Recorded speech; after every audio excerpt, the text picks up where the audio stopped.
Maestro Mario Mendoza, leí su columna del domingo en la revista Cambio y mi primera impresión, sin querer ser insolente, es que es mediocre, muy mediocre. Y no es mediocre porque critique a Petro, es mediocre porque viniendo de un escritor de su calibre uno espera algo más elaborado, no un texto que parece haber sido escrito por un youtuber que recién publica su primer libro en Editorial Planeta. Sí, yo, que me considero mediocre, busco lecturas que me eleven de esa categoría y esta fracasa rotundamente en ese propósito. La columna inclusive inicia con un recurso banalmente cliché que ya resulta predecible, la introducción del yo lo conocí, seguida por una falsa nostalgia antes de desplegar una prosa cargada de falacias, porque básicamente recurre a los mismos argumentos trillados de la derecha para atacar al presidente, lo que no solamente desinfla su crítica, sino que la convierte en eco de los discursos que ya todos conocemos. Claro, nadie dice que el gobierno de Gustavo Petro es perfecto o que es excelente. Acá lo he criticado. Lo que ofrece usted, maestro, con esta lectura es una caricatura burda que simplifica la complejidad de la realidad política colombiana.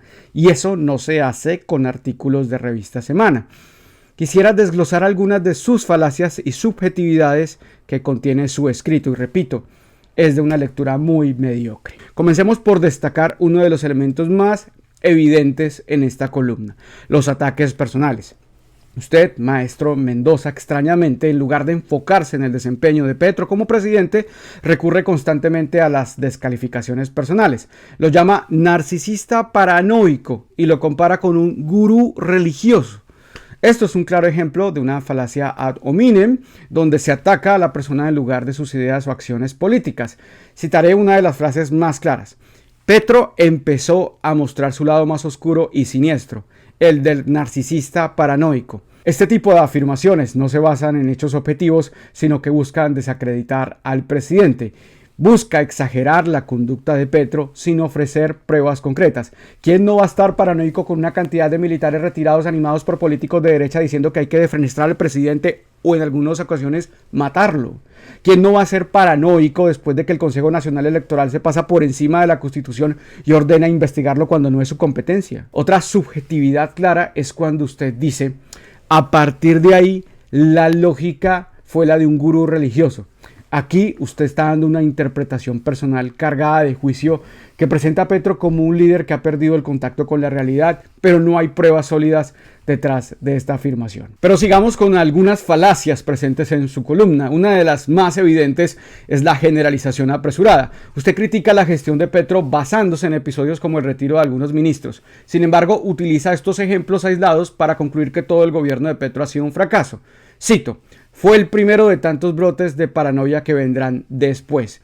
Esto es una generalización basada en unos pocos eventos que no justifican una conclusión tan amplia sobre la presidencia de Gustavo Petro. Cosas malas, muchas. Laura Sarabia, el escándalo de su hijo, el escándalo de su hermano, la Unidad Nacional de Gestión de Riesgo, pero olvida otras acciones o logros de su gobierno, lo cual presenta una visión sesgada y parcial de su columna. Ignora el hueco fiscal y la deuda financiera que dejó el pasado gobierno. Ignora las mejoras en la economía, el desempleo, la inflación, los acuerdos con la banca, también con algunos gremios. Ignora que por primera vez el gobierno va a los territorios y pone en el centro a la gente. Ignora el esfuerzo del gobierno por impulsar reformas sociales que se necesitan. Ignoran cómo le están devolviendo la tierra a los campesinos, inclusive con acuerdos con los grandes terratenientes que parecen estar felices con esto. Otra falacia presente en el texto es el falso dilema. Usted, maestro Mendoza, plantea que Petro solamente tiene dos caminos: el caos como estrategia política o no gobernar.